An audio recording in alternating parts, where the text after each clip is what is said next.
Hi everyone. Good evening to you all. We're playing a very strange game today.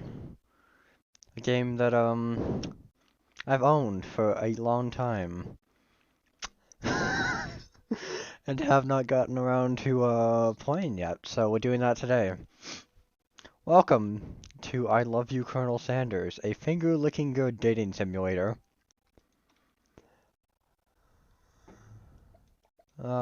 Turn it. Um, this is okay. This is an officially licensed KFC product. Kentucky Fried Chicken, the company, hired people to make this game, and I am oh so excited. Prioritize quality. I don't think I need to worry about speed, and there's no like animations. It's straight up just like text. SFX, I'll keep the way it is. Master volume, full screen. Yeah, let's go full screen. Well, unless um yeah, we'll keep it like this. It makes it a bit easier for me to edit settings in OBS if I need to. Back. Alright, also, if you hear noises in the background, there's fireworks going off. It's a Victoria Day in Canada. It's like a big celebration of something. It's like named after Queen Victoria, an old British queen, and it's like a patriotic type thing. So yeah, everyone's lighting fireworks. And it's very noisy because there's a lot of parks near where I live. But regardless, let's start this. Alright, now there's a continue, a new game, and a load game. Pardon me. I have no idea what those mean, but I guess we'll just go new game, because I'm sorry this. I am Bew Bew. Oh god, I love this already. I've not KFC in a long time. Oh, perfect. This is exactly what I was hoping for. A text-based game. You sleep softly as the morning sun casts a warm glow through the window of your modest student apartment. The world is peaceful and serene. You could stay in the moment forever. Or you can wake up. Now, now, now. Your first day of culinary school is no time to sleep in. Ah, that's so fucking. Can I do something? Ah, shit. Oh, I skipped it. Whoops. Alright. I'll see if I can do it after. Your mind begins to wander. Who will be there? What will you cook? What should you wear? Time begins to fly by, and you find your imagination getting away from you. I'm gonna daydream for a bit. It's here, finally. Your first day of culinary school. So many dishes to prepare, so many students to meet. Your mind is swimming with possibilities when you realize you're running late. You grab a biscuit and burst out the door in a hurry. Mmm, delicious. Just what you needed to wake up those taste buds. Awesome. Yikes, you're in such a hurry, in fact, that you forgot to put on any deodorant before running out the door. Oh god, this isn't good. This is a dating sim. That's never a good sign. You're sweating buckets as you rush on to arrive on time. Uh-oh. Standing in the quad, you gaze up upon the magnificent University of Cooking School, Academy for Learning. What is that name? Okay, University for Cooking School. University for Cooking School. Because that's what it is. Because it's not like, unless there's no abbreviation between cooking and school, implying that they're in the same University for Cooking. Oh my god, my brain is autocorrecting this. I can't let that happen. University for Cooking School, Academy for Learning. Here comes your lifelong best friend, Miriam. She's the most adorably awkward person you've ever met, and you absolutely love her for it. Aw, Miriam. Good morning, Bew. Are you excited for the first day of the rest of our lives? I like her hair. She has like a whole outfit going on. That's nice. Uh, actually, because I sure am excited, a little nervous. Okay, okay, a lot nervous. Okay, that's how I get the settings. I gotta turn the fucking SFX volume. There we go. It's a bit too loud. Like the friggin' alarm clock, that was horrible. There we go. Do. A bit more, a bit more. Let's try that. What's the... It's just that this morning I made breakfast for myself. But, well, when I ate it, I couldn't taste any food, love in the food. What if I'm no good? What if I fail? Classic Miriam. Raised by MasterChef parents, she's always held herself to a very high standard. Oh, she's crying. Ever since we were little... Oh, wait, this is me. Ever since we were little babies playing together, you rescued me from that quicksand box. What the fuck? What kind of child fatality was your adolescence? It's been clear to me that you're the most loving, caring person I know. You're gonna do great. But with the University of Cooking School Academy for Learning is famous 3-day only semesters. 3-day only. Wonderful. I'm afraid I'm being left behind, never catching up. The sweet girl. Miriam has always had a flair for the dramatic. This summer she got so nervous about her first kiss that she chipped a tooth practicing on a mannequin. Should you pep talk her or change subject? Let's pep talk her. Remember last month when we saw a fortune teller and had we saw a fortune teller? What the shit, Miriam? And had our tarot cards read? The lady with the mask who gave me nightmares? I've been trying to forget. Oh god. I know she looks spooky, but you're so sweet, and she told you that you were destined for great things.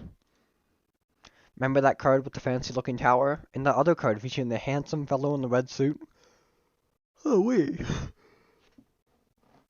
Isn't that just like Satan? I've been waiting so long to meet a handsome fellow I could call my own. I'm sure you will soon. In no time you'll be graduating, and you'll be delighting the world with your heartfelt cooking in no time at all. Ooh. Hey, writers, when you're writing dialogue, don't put phrases 2 times in a sentence. I know, I'm gonna critique this fucking game. Look at me. Always the killjoy. But yeah, don't put no time and then no time at the same thing. Just a bit of advice. As you talk Miriam up, you can feel her nerves begin to ease. You know what?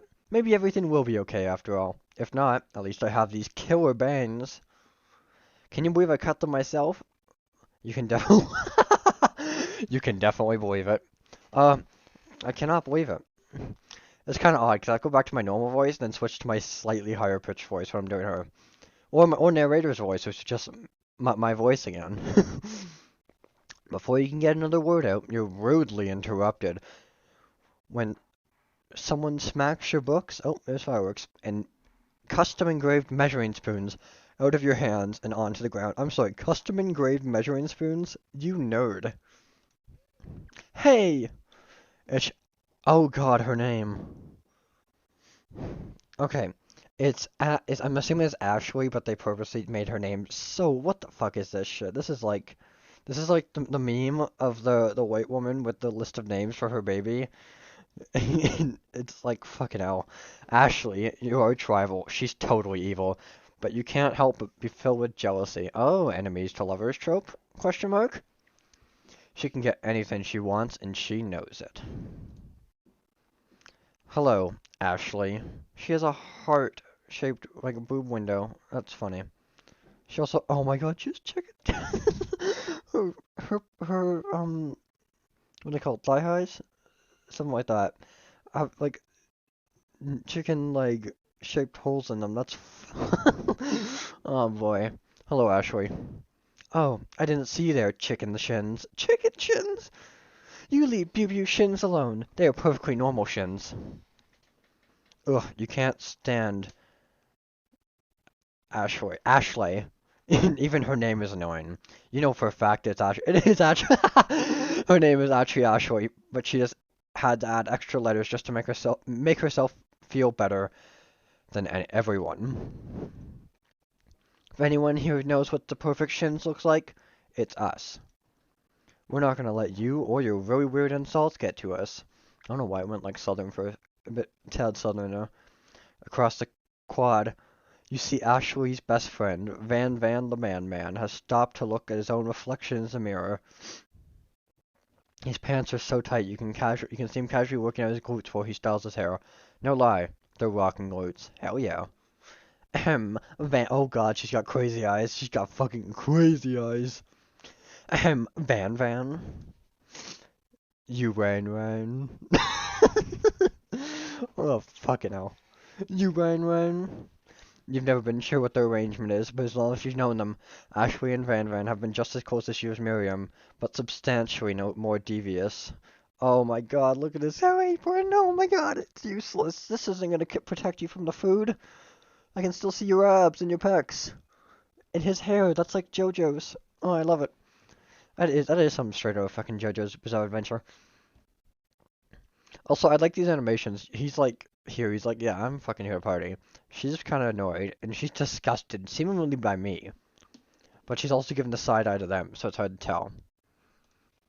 I can't believe that the University of Cooking School Academy for Learning will even allow people like you to attend as students. I know, right? You'd think they'd just hand us our diplomas now. Or maybe hire us on as professors. You amateurs could learn a lot from us. With the first day of school about to start, there's just not time to properly tell these two off, so you resist the urge. Let's go, Miriam.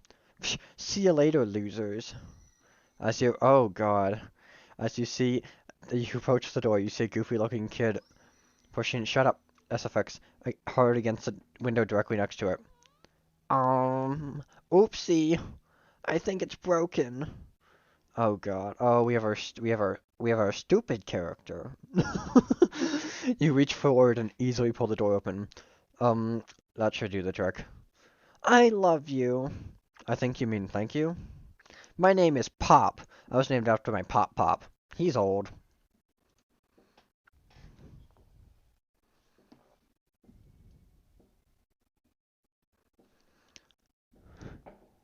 Okay, there are. I keep thinking I'm hearing knocking outside, but just like the fucking fireworks, Jesus. Could someone like this also be a student at school? He must be one heck of a chef. Also, his name clearly says Bob, but I guess he's just reading it upside down. Oh, Pop. Hi, Pop. I'm Biu. So, are you gonna make me hold this door all day? Oh, those. Wait, was that me? That was me. Nope. And with that, the young man walks into the building ahead of you. Is it just me? He looks like a child, Miriam. Calm down. Stop it. He's like 2 feet tall. Is it just me, or is he kinda cute? I think, I think it's just you. You both shrugged your shoulders before following him into the building. Hey, who the fuck is this Bill Nye looking guy? You stand at the edge of the classroom, unsure where to sit. Other students wander in and keep themselves busy chit-chatting. A scruffy-looking pooch takes his place at the podium at the front of the class. Adorable. Now, quiet down, everyone. Who is this unreasonably cute pup, and why is he in our culinary class? You must be Sprinkles, the head instructor and CEO of UCSAL. Oh, God. Please, call me Professor Dog. I may be cute and little and fluffy, but I still demand respect. Woof. Oh my fucking god, I love text-based games. What? A cute dog is our professor? This is the best school ever. I guess only a dog's nose is capable of picking up all the nuances of fine dining. Sorry, everyone. Apologize for my fucking tiredness. Also, yeah, sorry I haven't streamed in like a week and a half. It's been more than a week. It's been like 10 days. I've been very tired last week and just not feeling up to it, so I figured I'd just throw myself off the deep end. Not literally. That's bad. Don't do that. And jump right back in, do streaming, and see how it goes. So I chose an easier game today, not one that's going to be too action heavy, just, a little fun dating sim. So yes, hopefully I'll start streaming more this week. I'm going to try to anyway. But, I'll keep you guys updated. Out of nowhere, wind begins to rush around you as a swirl of cherry blossom petals fill the air inside the classroom. Is this who I think it is? Is this my boy? I'm chilly. Someone close the window. Why do you have a juice box? Go to the daycare, child. And then he walks in. You're immediately swept off by the aura of this new student and his remarkable goatee. Oh my god. Who knew anyone could be so handsome? Time stands still. It's him! If it isn't my favorite student, Harland, Colonel Sanders interrupts Sprinkles. Sorry, Professor Dog before he can finish his sentence. Please. I need to do a different kind of voice for him. Please, call me Colonel. Ugh. I will stick with it. Colonel Sanders. You know what? No, I like it. We're embracing the shitty voice acting here. A hushed murmur rolls through the classroom as Colonel Sanders walks down the aisle of desks. Suddenly, the room is sweltering. A sweat begins to beat across your brow. You feel like everyone is looking at you, and you're not entirely wrong. Oh, and this over here must be Sweaty Sweats a lot. Maybe we should open the window back up before Faucet Pit melts. Faucet Pit melts into a puddle and evaporates entirely. Hold on a second. No one talks to my friend like that. You two both know my name. We were in the same kindergarten class. And what is it with your really weird insults? Besides, when oh, what the fuck? Calm down, Miriam. When Bubu sweats, it's not gross. It's beautiful. Look at that shimmer. You find Colonel standing right in front of you. Oh, okay, there we go. Colonel Sanders, beautiful angel that he is, stands before you smiling gently, his hand outstretched. Boy, howdy, this classroom gets hotter than a Kentucky fryer. Please, use my handkerchief. You freeze up. Colonel's... Oh my god, what's my life come to? Oh, fucking hell. And Colonel Sanders is talking to you. Wait, Colonel Sanders is talking to you about how sweaty you look? You're completely mortified. This can't be your first interaction. What if he never forgets this moment? How will you respond? I'm taking that handkerchief. He's a gentleman, and I will respond as such. You reach out your hand, and Colonel Sanders places a fine silk handkerchief in it. Hey. Wait a second. Game. I thought this was a professionals game, not a piece of shit. Why is he still have his handkerchief? Yo, what the fuck? Continuity error? Not in my playthrough.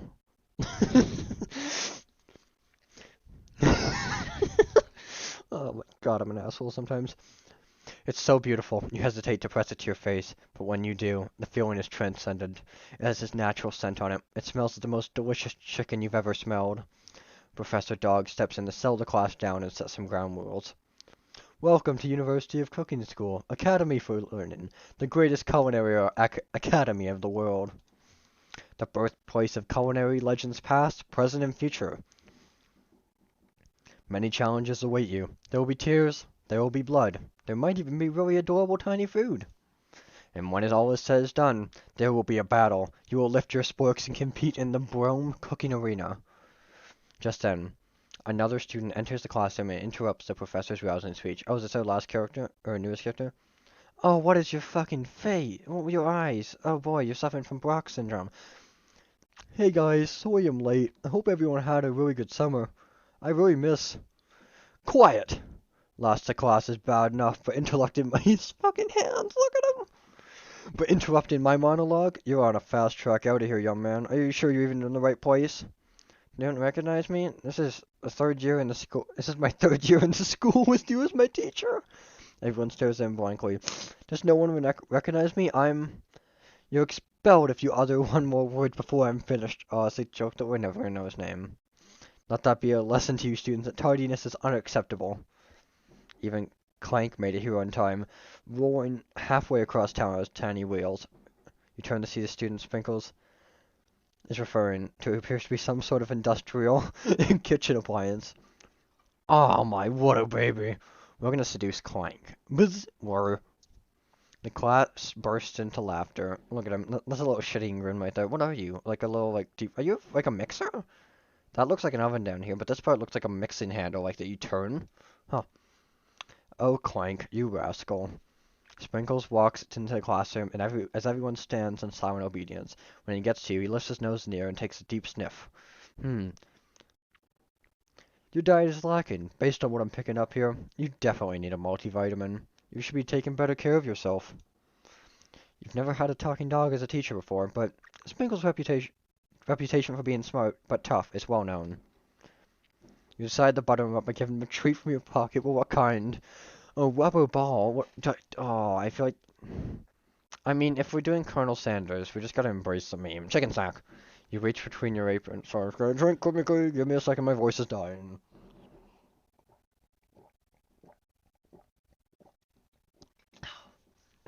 I have a huge fucking glass of water because I know this is gonna ruin me.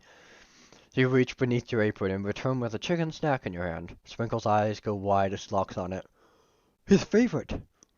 Well, well, well, I think there might be some competition for our new star student. The furry professor immediately devours the snack, leaving your hand slick with a coating of warm doggy drool. Ah, you see the other students eyeing you jealously, but pay no mind to them. They want to succeed in life. They should have learned the importance of carrying a range of dog treat flavors on them at all times. Settle down, young chefs. Take your seat and prepare to have your minds open to the amazing possibilities of culinary creation. As everyone rushes to claim their favorite seats, you're left at the front of the room. Only two options remain. Hey, Bibu, there's still a seat here. It seems that no one has claimed the seat next to me, if you're interested. Oh.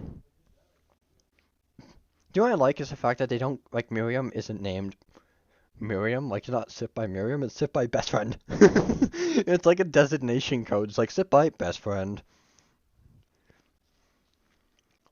I'm sorry, Miriam. I have to sit by the Colonel. You move to take your seat with Colonel Sanders. Appears he brought no books, pens, or pencil. However, his perfect upright posture shows off a seriousness that makes you confident in his desire to learn.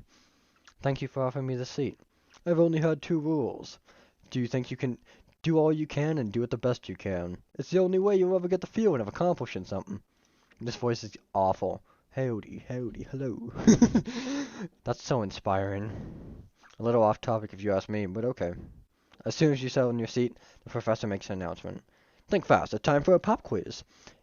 Yay, a quiz about me! Yes, Pop. This incredibly important and shocking short quiz will tell me if you're ready for life at culinary school. Keep your knives sharp and focus sharper. Here comes question 1. If a train A is... Oh, God. If train A is traveling to point B and train B is traveling to point A, how important is it to wash your hands before cooking? Matt depends. Extremely looking at you, Pop, and it doesn't matter at all. We're gonna fucking rat out Pop. That's right. Forest is to tree as chicken is to feather. That's right. Was the most efficient eating utensil ever created? Conclave size forest, meat tenderizer, or a spork. That's right. I don't like how it's the same line. That's kind of varied up a little. Come on. As long as, okay, what's food is best for a broken heart? Anything as long as it's prepared with love and not too much salt, camel meat, and a pancake that looks like a silly face. This one, the wholesome answer. That's right. Is Sprinkles a good boy? He's a talking dog that teaches at culinary school. He's the best boy. He's the best boy. That's right. 5 out of 5. Hell yeah. Wow. Be honest. Did you cheat? You like to see that Colonel Sanders has been watching you tally your score. He's impressed. I know we just met, but I have to confess, I think you have a beautiful brain. Ooh, it's getting a little hot in here. Not just the dying Canadian summer. Hot diggity, Boo. You just scored some major Colonel Sanders points with that performance. May I have your attention, students. I have an important announcement to make. Time for lunch. Oh shit. The Stewart Cafeteria established 2015. Wow, the cafeteria is nice as any restaurant you've ever eaten at. If it makes sense that school dedicate the cooking would also be serious about eating. Sorry, give me a second. A delicious fragrance wafts through the room and tickles the end of your nose. Your mouth waters. Do you smell that? That must be your lunch. It smells crazy good. Everyone, can I have your attention? Is it about lunch? No, I just wanted to apologize for my tardiness. You see, I was... Howdy, folks. I'd like to make an... Oh, I don't know why I did that one. Howdy, folks. I'd like to make an announcement. Hello. I'd like to make an announcement. Hey, It's about lunch. Everyone cheers. But Shh! Lunch, lunch, lunch! She said... Shh! Unless me. She said shush. In honor of the new semester, I have prepared something special to share with everyone for lunch. It better be That must be the smell I smelled! Indeed, that smell. You hold your breath, waiting to see what food this mysterious student has created. You feel he's very talented, but were the rumors true? Is this? Colonel Sanders lifts a large bucket above his head. Its contents glimmer in the light.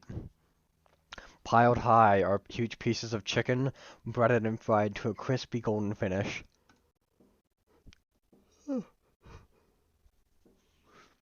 The aroma envelops you, and you begin to feel warm and safe.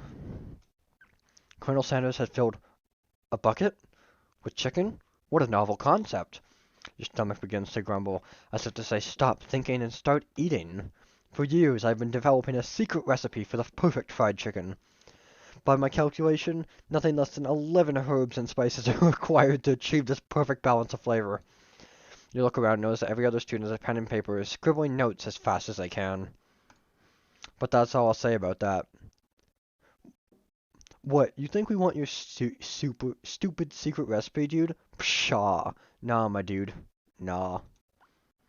I'm just, drafting a last will and testament in case, one of those ingredients is, poison. Got him. Just look at this stupid fucking face. Oh my god. He looks around nervously to see if anyone else is laughing at his sick burn. You wait to see what Zane or Ashley is prepared to follow up, but she suddenly takes a different approach.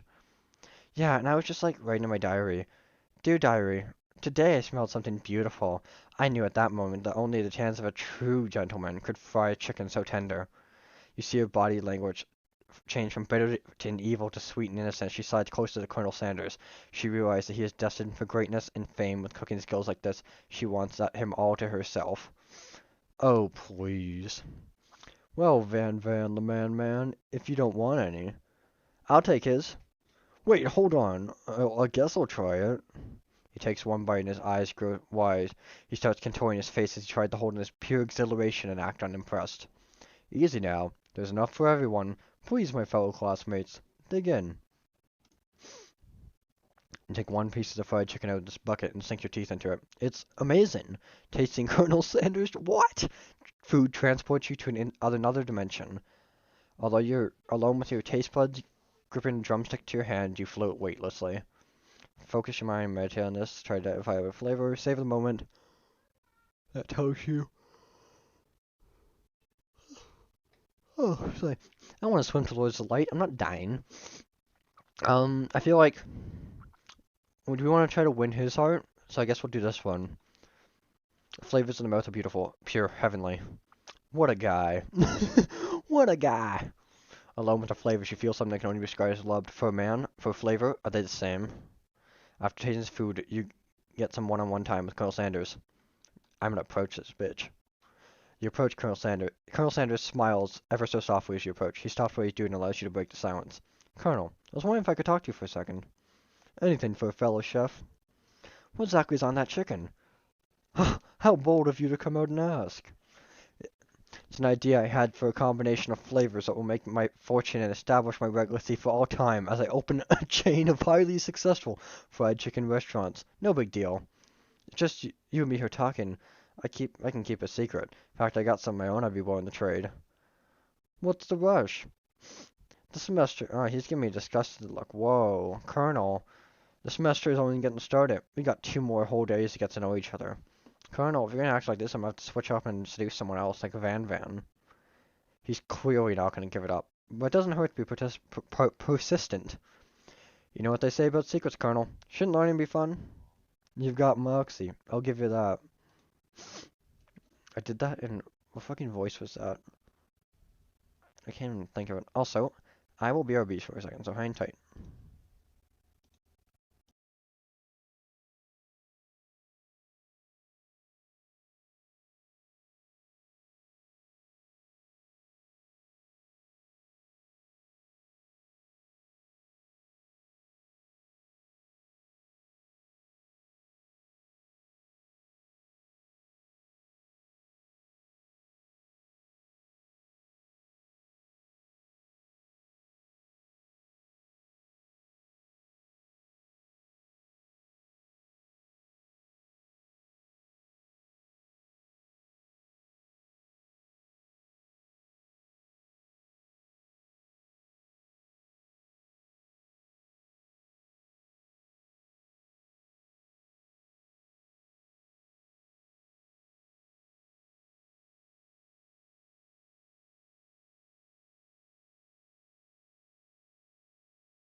I am back.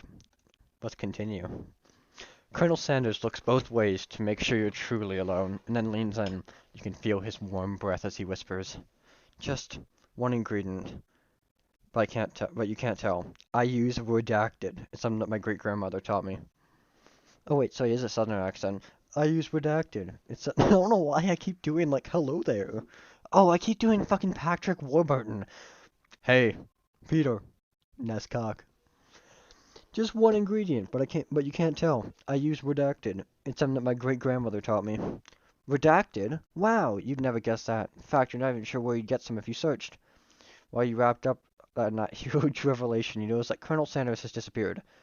While everyone else is still in the cafeteria, you decide to look for him. You find him outside, standing in the quad. Oh, it's you again. Howdy. Sometimes I like to come outside and look at the school buildings. I think about how my story will continue on after I've graduated. Sounds like you have big plans. I dare say, the biggest. I will leave my mark on this world. You can bet on that. Is he crying? He's tearing up. Aww. Alone together for the first time, you figure now is the perfect moment to show your personality to him.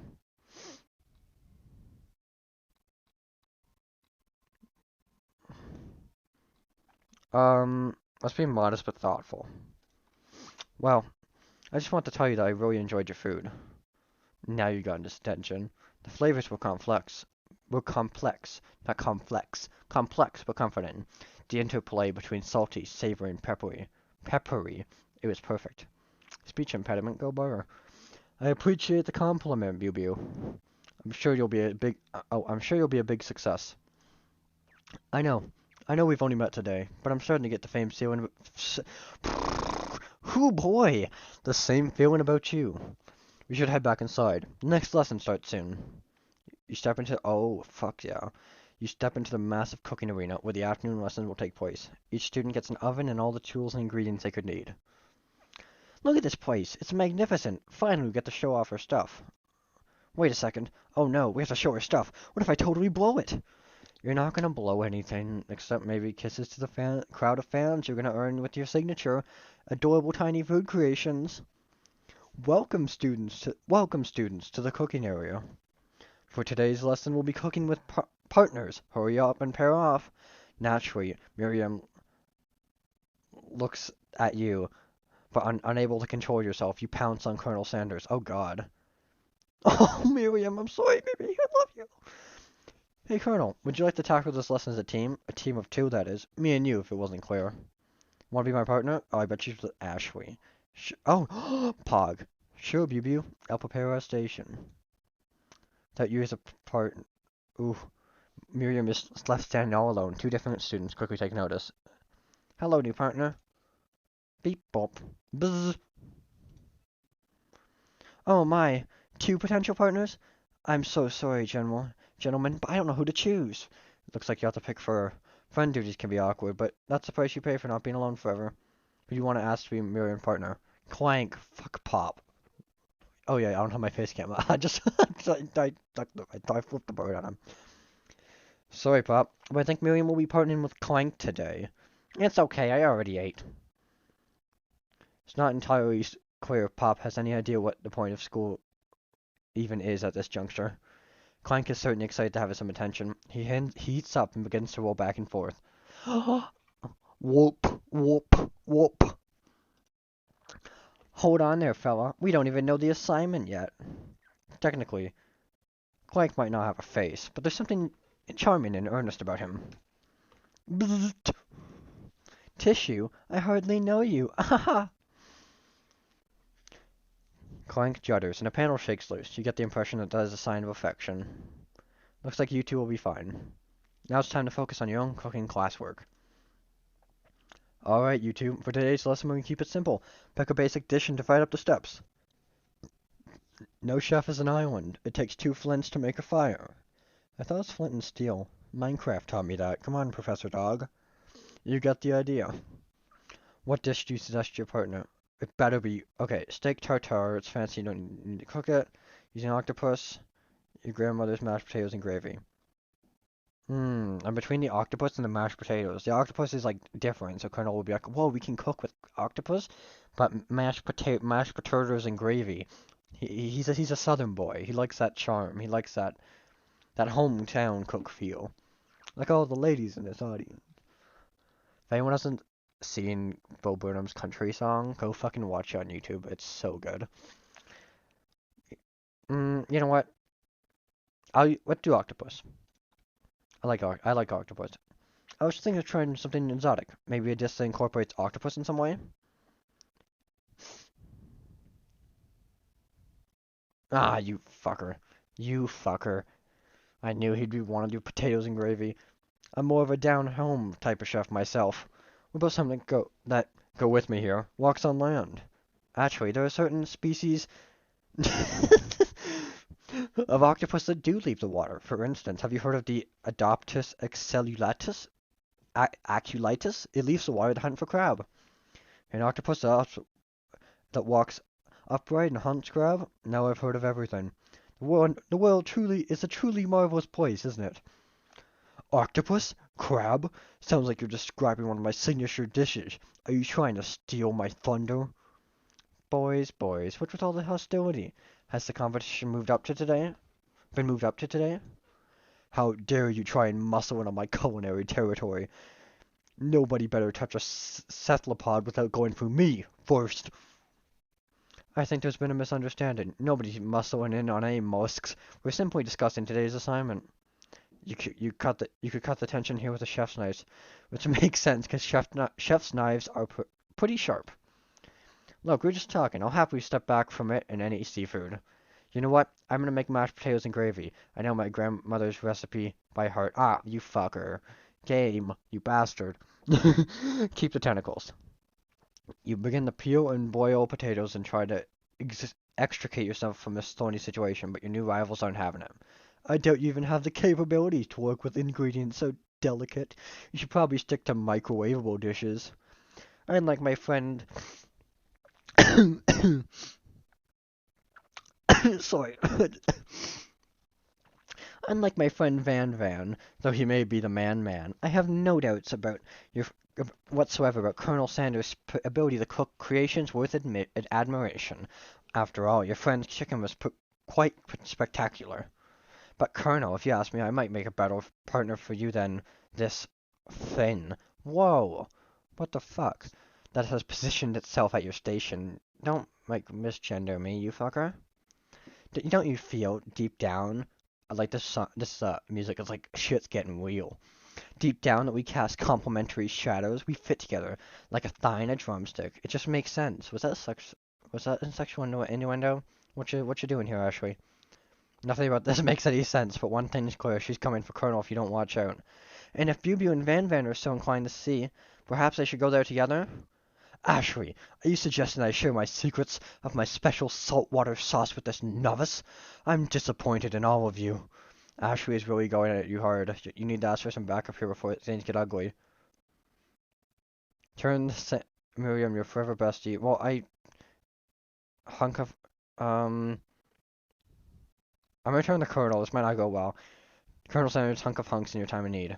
I'm here to learn and express myself via my cuisine, not bicker with prima donnas. Partners were chosen at the beginning of class, so respect the format, okay? Turn to Colonel Sanders so you can confirm that you're on the same page.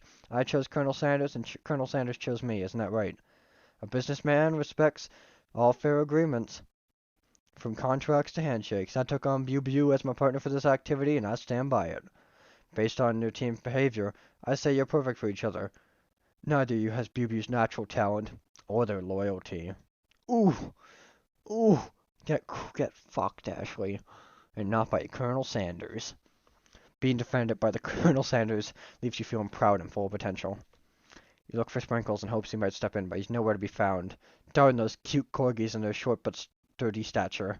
You look down at your station and realize, in the tension of the moment, your hands have been cooking on autopilot. Distracted by the drama, you've already crushed your boiled potatoes into a perfectly creamy mashed texture with plenty of butter and cream for flavor.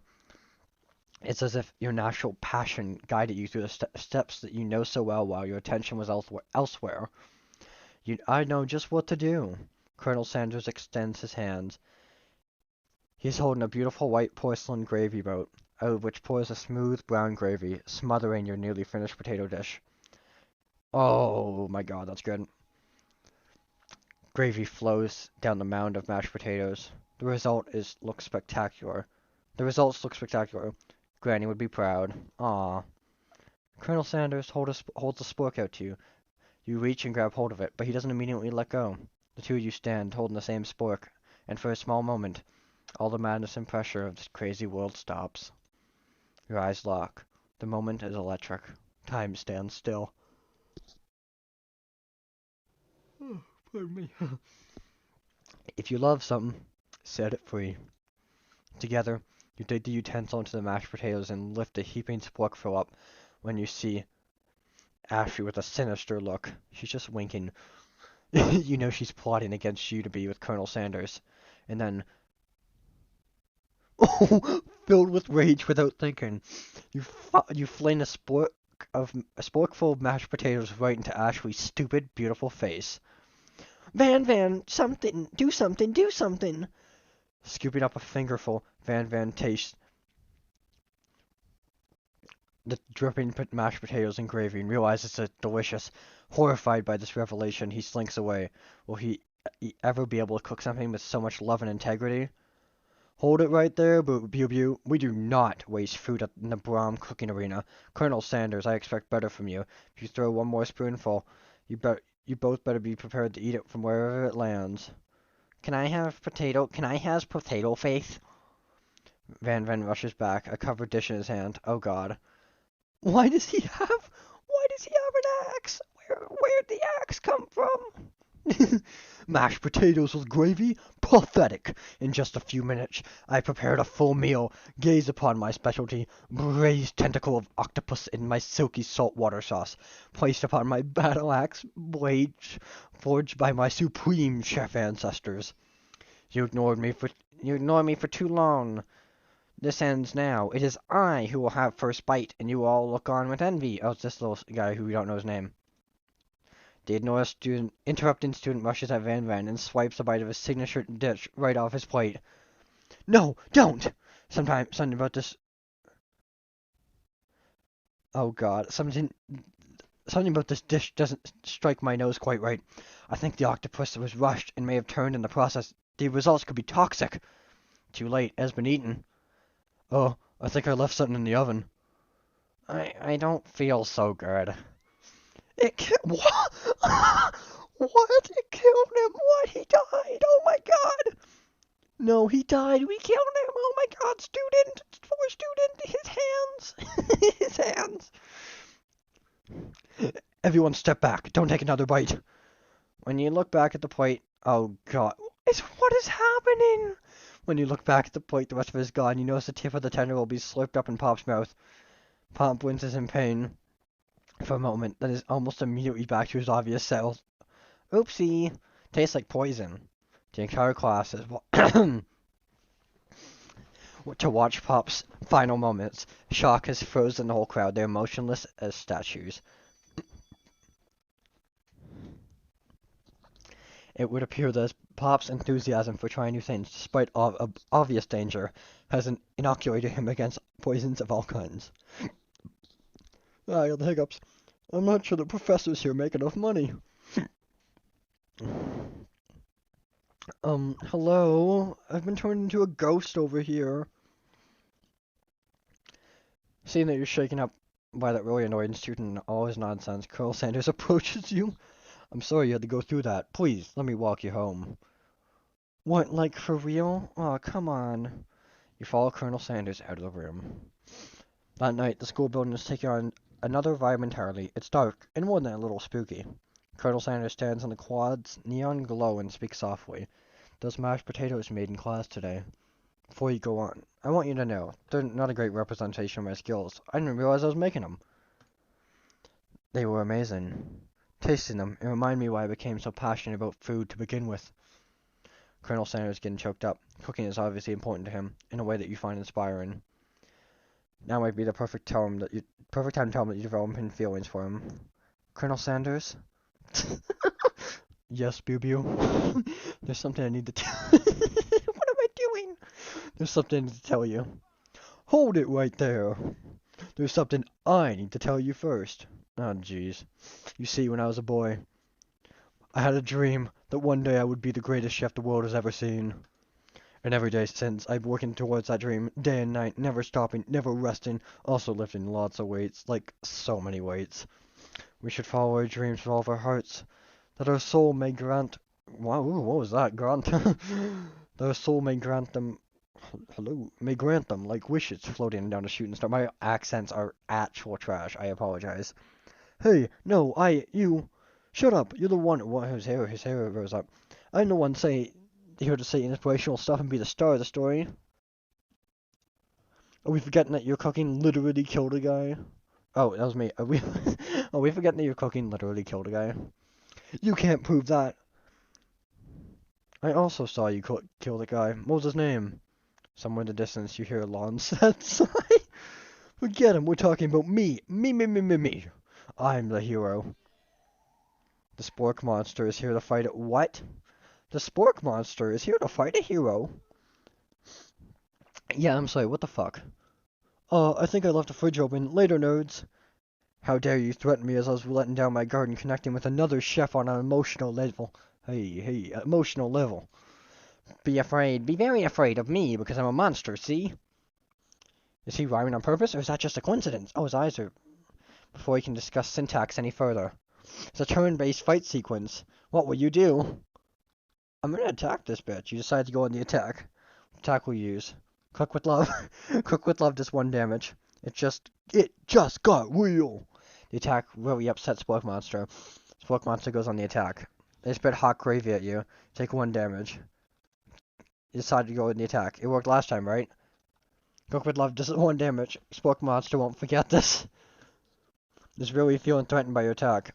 Focuses their mashed minds and draws in energy from Mother Earth itself. What the fuck am I playing? What is this? They grow larger and more intimidating. How will you respond? You decide to go on the attack. What attack will you use? I only have 1. Cook with love, just 1 damage.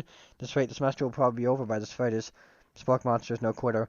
Buffed up and ready to rumble, they go on the attack once again. Spork Monster uses utilitensile. You take 2 damage from the attack. Shit. You take much more damage. You're not going to survive the battle. What defend? You decide to defend. What defense will you use? Trepidation. You go in a ball. I'm not cut out for this. You're invulnerable. A Spork Monster prepares it for its ultimate attack. Rounded Edge. Vile villain, your reign of terror stops here. Howdy. Spork Monster summons the energy of 1,000 chickens. Pot pie power pinch. Oh my god, guys. Whew, he short ripped. Whoo. Pot pie power pinch does 10 damage. Spork Monster is defeated. You saved me. An injured Spork Monster stews Spearman into the night. Spare this wretched beast. You managed to tamp down this disgusting, at the sight of this creature, at the sight of this gnarly beast long enough to realize that he's still a living creature with a pure soul who deserves your pity, not your wrath. Go be gone, beast, and don't you dare come back for a follow-up encounter tomorrow. I won't forget this, and I won't forget this, and I won't be back, like you said. The Spork Monster scuttles into the night. The defeated monster left behind a special item. It appears to be a cookbook, but glancing upon closer inspection, it's much more. It's a book of magic spells with a golden chicken on the cover. You open the cover and find a library card tucked inside. Last name assigned to Borko. Borko. That name sounds strangely familiar. Your blood is pumping as you stand in the quiet of the night, holding the mysterious book in your hands. You come down from your battle buzz. You realize that your final attack has left you completely depleted. The world around you begins to fade away. Bro, you're in the energy. Keep your eyes open. Darkness overtakes you. The image of Colonel Sanders flashed before your eyes, and you fall asleep. Must have helped you get your home. In your tired state, you don't know if you could have made it without him. What a guy. You want to thank him, but you don't have the strength to utter a single word. You feel your covers being pulled up over you as you're tucked in tightly. Good night, my Colonel. Oh my god. In your dream, you're together with Colonel Sanders. For some reason, Sprinkles is also there, instructing your love. Dreams are weird. Oh, hello there. Oh god, the frame rate is not good here. You wake on day 2 and attempt to process the wild visions you have. Were they memories or premonitions? Oh shit, did I... Ah, fuck, I think I skipped past it. Oh well. And then there was that secret ingredient that So Colonel Sanders went ahead and told you outright. Not much of a secret, huh? It's probably just because he trusts you so much. Sure, that makes sense. We'll go with that. You meet up with your bestie in front of the school. Before you can tell her about the encounter with the spork monster, she launches into a story of her own. Okay, I know this might sound a little strange, but I think I might like Clank. Like him? Like? I know, it sounds like it's moving too fast, but there's something about him. I like him. I like him. We got to talking after class, and he's totally a sweet guy. Not only that, but he's really smart. He has all kind. He told me all kind of stories about Colonel Sanders. Oh shit. Sorry, just give me a second.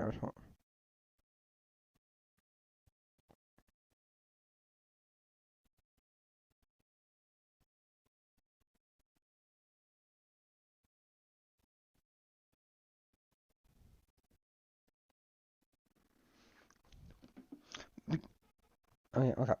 Did you know that Colonel Sanders was the most popular kid in his high school? No, but that does make complete sense. Yeah, but he was so popular, he was voted for prom king at a school he didn't even go to, and was also the convertible that he himself rode in at the front of the homecoming parade. I'm thinking maybe something got lost in the pressure cooking language translation. Oh, he's a pressure cooker, that makes sense. Language translation there. Either way, maybe it'd be best if you took it slow with New Boy, like I am with Colonel Sanders. You and Colonel Sanders, the coolest guy in the student school, the most famous student to ever attend the University of Cooking Academy for Learning. You're a thing now? We definitely connected yesterday. Sure you did. Oh, okay, no, she's not being sarcastic. Sure you did. You're great. Why wouldn't he be into you, I guess? Laughing at the Oh, okay, no, she is mocking you. Fuck her. Laughing at the implication that you and Colonel Sanders might be a thing is definitely not cool. You are great. Oh yeah. You have an idea about how to prove your love is real. What if he's not into me? Why tell me one of his secret ingredients? Your bestie's eyes light up. A secret ingredient? Yeah, I just said that. Secret ingredient. Is there a dramatic echo in here? Miriam checks to make sure you're alone before continuing. Says summer. This summer, while I was on vacation with my family, a lovely man approached me in the botanical gardens where I was wandering. This can't be good. He told me about all his passion for spices, secret spices. The man even gave me some. He showed me what he meant. He said there was a powder created from a super duper rare dried flower petals. And he said that if I did him a big favor, I could have some of my own. Please, Miriam, don't tell me. So I filled my suitcase with them and brought them home. He was so nice. He even met me at the gate when I arrived. Oh, oh my fucking god, she cooked weed. She fucking she she fucking smuggled weed. Right? Like that is what it was, right? I'm pretty sure it's weed. I don't think anything else. I later when I cooked with them, a very strange feeling overcame me, and the flavor was unlike anything I ever tasted. I think you've been very liberal. Yeah, it was weed with your meaning of spices here. Whatever. Anyhow, we are both share an interest in cooking, so we stayed in touch. You know, like pen pals. I bet he would love to more about the new spices. Well, I'm definitely not supposed to share Colonel Sanders' secret recipe. Besides, I only know the one ingredient. I doubt it would be much use to anyone. Please, please, please. It would mean the world to me. No one has to know it came from you or Colonel Sanders. What do you think? Protect? Yeah, I'm gonna fucking protect. I'm gonna make a fake secret. I'm not sharing that shit. She's gonna tell everyone. Quickly think of a fake ingredient name. I don't know. How about it was Eye of Newt? You know, sounds like a witch's potion. But what can you do? Eye of Newt. Wow. Her eyes light up with imagining such a thing, and you figure she'll satisfy her curiosity and she'll move on. However, she immediately turns around, does some thumb typing on her phone that you can't quite see. That's probably not good. Before you can ask her to confirm, she was definitely not texting secrets to other people. You're interrupted. A wind rushes in. Cherry blossom petals fill the air. It's Colonel It's Colonel Sanders. He's arriving at school. Run to him. You decide the best way to show me how serious Colonel Sanders would be to run to him. Sure, he'll sweep you off the back of his tail and you ride away together. That'll show her good. Oh, Colonel, my Colonel. However, your sudden movement surprised the horse and it rears up, kicking you directly in the face. The force of the blow completely knocks you out cold. Oh, fuck. In the darkness, you see a vision. Ooh, pew pew. I'm here to deliver a message. Not this guy. It's important that you remember exactly as I say. Okay. Forgot the world could end, so you know it's serious. I've been tracked around beyond, but a great prophecy relies on my return. Only you can save me. All you need to do is repeat my name 3 times, and my name is... Fucking hell. Before you can continue, you're suddenly awake. Ah, jeez. You wake to find Colonel Sanders tending to you. He roused you back to life with a satchel of secret spices, or is that just his naturally seasoned musk? Mmm. Do I want to go full fucking... Are you really sure? I guess you must be. Put your arms around and pull him in for a kiss, but he turns his face and awkward kisses to it. You feel him shudder. Oh! Oh! Oh! Oof! You clearly mistook his compassion for love. Your soul crawls inside of itself and you instantly die of embarrassment. I lost? No. Am I trying from the beginning again? No. Did I actually fucking lose? Or oh, okay, day 2. I'm fine with that. You wake on day 2 and attempt to process. Okay. Okay, skip. That's the good thing about this. I can skip through to where I actually need to be. 'Cause it's the same fucking...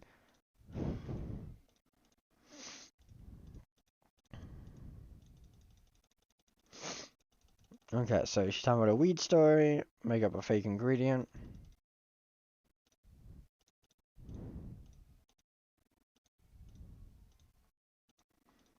I'm gonna run to him.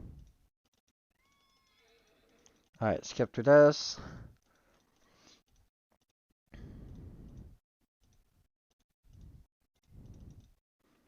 Compliment. There we go. Maybe you shouldn't be riding a horse to school. Or maybe you shouldn't be riding up to animals you don't know. It's hard to say who's in the wrong here. One thing's for sure, that Colonel Sanders is pretty dreamy. That horse has beautiful shoes. I can really feel how smooth and sturdy they were there when they were pressing into my face. That's nice to hear. No one truly appreciates good craftsmanship anymore. And with that, Colonel Sanders disappears in the school, leaving you and Miriam to follow. When next to the classroom, you see your 2 rivals, Ashley and Van Van, are doing something bad. By the way they're hiding, you know it must be real bad. Hey, there's Canada. That's my country. See this? See this? It's Canada, the little red one. Like counterfeiting recipes bad, experimenting with restricted ingredients bad, summoning a demon bad. You're trying to get a peek over Van Van's hulking shoulder, but he sees you coming. Whoa there, little one. I'm not sure you're ready to handle this. Why don't you just make like a bee and mix your own wax, honey? Tell him to stack and mature. You immediately dress down your rivals for their mature behavior. Culinary schools to be respected. This kind of nonsense is a waste of everybody's time. Now you've upset them. And you're the emperor cooking, are you? You make the rules? I'm not sure you'd know a good meal if it ate you. Being the best chef in the world takes more than just culinary schools. It takes creativity. It takes panache. And it doesn't hurt to use a little evil. Finally get a look what they're hiding and instantly recognize it. It's a book, just like a one you found after your encounter with the spork monster. The same book I found last night in quad. Ashley immediately elbows Van Van, who hides the book behind his back. I don't know what you're talking about. This book is a family heirloom, and its contents are secret.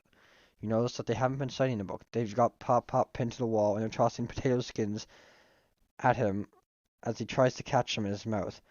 We're playing, hee hee. Before you can dig in any further, you're interrupted by the arrival of more students. It's almost time for class. Beep beep.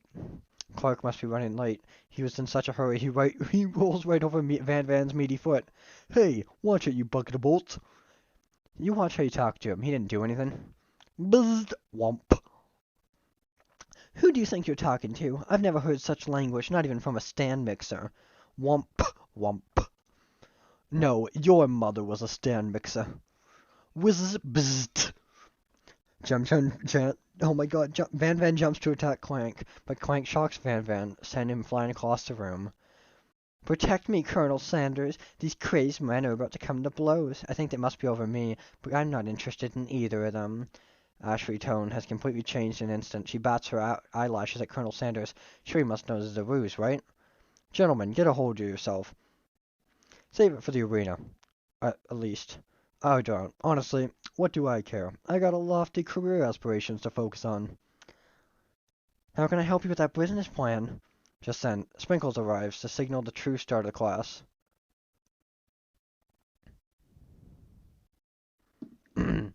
He's panting, which doesn't seem that normal. He's a professor, but he's also a dog. Students, please take your seats. I apologize for my late arrival. I spent the morning chasing car around all around town, and my tiny legs are very, very tired. But I'm here now, and I hope you're ready to learn. Rub his furry dog belly. He loves it. Sprinkle stops in his tracks and sniffs the air around him. Something has him in a trance. The scent left on you from Colonel Sanders. Sprinkle jumps on you and licks your face. Down, boy, down! Off toppin'! The command shouted by Colonel Sanders has snapped Sprinkle out of his trance. I wonder what's up with that. Sorry, I got a little carried away. After he catches his breath, Sprinkle regains control of the classroom. Without further ado, we'll review the global history of my favorite fowl, the chicken. You want to pay attention to this lesson, surely you do. Which is why in 1776, at the signing of the Declaration of Independence, it was a chicken who first signed their name. But you can't help it. You daydream about Colonel Sanders, and you miss most of the important parts. When you come to, Sprinkle is holding a tray of food in front of you. Well, Bew, naturally this appears to be a sample platter. What item do you take? A shimmering pepper. A shimmering pepper, why not? A brightly colored pepper stands in front of the other items. It sparkles in a most eye-catching way, so naturally reach out, grab it, and eat it right away. However, your body was not prepared for the heat. The pepper has triggered an intense spice hallucination. Fuck yeah, I was hoping that would happen. Feels like forever as you trip through the universe. My friend, ooh, this guy again. I'm here to give you the important message. You must avenge my death and fulfill your destiny. All you must do is... As I was saying, to fulfill your destiny, all you have to do is... Sorry, I think I've got spice stuck in my throat. It's fine, I'll work through. To fulfill the prophecy, you must... You feel yourself begin to regain consciousness. Oh, man. You come to and find everyone is staring at you. This pepper was was the last of its kind on Earth, and now it's gone forever. You think to yourself, geez, I should pay better attention. We all made mistakes. I'm sure he'll forgive you someday. Come on, it's time for lunch. Before anyone can relax, the cafeteria lights dim, and your rivals enter and make a dramatic announcement. Today's lunch will be prepared via timed competitive cook-off. Level theatrics with these two is off the charts. Stop wasting your time. Is everything a competition with you two? Yes. Yeah. Well, not with me. I'm on a personal journey to learn to love. Sure, why not? But definitely not to constantly battle. Yeah, stop getting your genes crossed. Don't you have some portable monsters to capture or something? If I need to eat if I'm going to have the energy to stay in my education and pursue my dreams of being a master chef. How are any of us supposed to get anywhere if we're constantly fighting off challenges from every know-it-all with an apron? Besides, I already brought my own lunch, Boo. You should have it. It will give you the energy you need to succeed. In present to a gift. My special oh my god, I love that. That's actually amazing. My special grilled cheese and tomato soup with chocolate milk to wash it down and a tartlet for dessert. It only takes about 5 seconds to eat Marion's Thai food, but it's just what you need for motivation. You know what? I learned enough for today. Let's battle. Just as things reach a boiling point, Sprinkle steps in. Surely he'll put a stop to this madness. Now, students, please settle. This is lunchroom, not a sporting court. Also, it's the sportsing court? Is that a thing? No, that was like sporting court. Sportsing court? Finally, a little sense. You breathe a sigh of relief. At least not until we turn on the timer. Just then, a huge timer blasts in your face for flashing the words timer ready. That's what I'm talking about. Awoo! I stand corrected. A battle you want, a battle you'll get. My bestie can best the best of them. Best believe it. Like a diamond, I was formed under pressure. Now it's my chance to survive. You're not fucking team. Oh my god, she's a hard on her cleaver.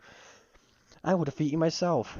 You had this chicken, and you made mashed potatoes and gravy one day. You fucking really press him once again. Time to boil some water for the potatoes. Think fast. Timer's run down. You'll be forced to pick randomly.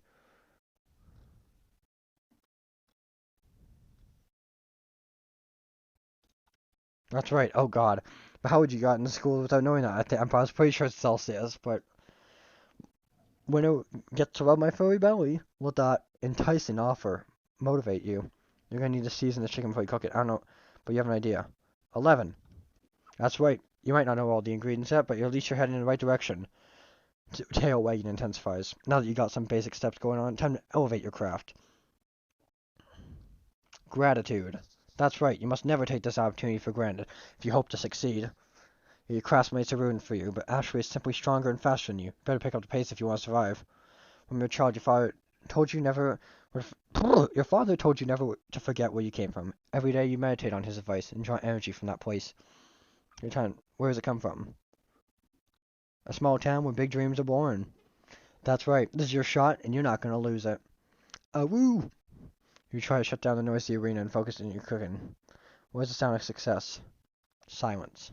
That's right. When they taste your cooking, they'll be taken with it. That they will be so taken with it they'll be unable to speak. You notice Colonel Sanders out of the corner of your eye. I believe in you, Bew Bew.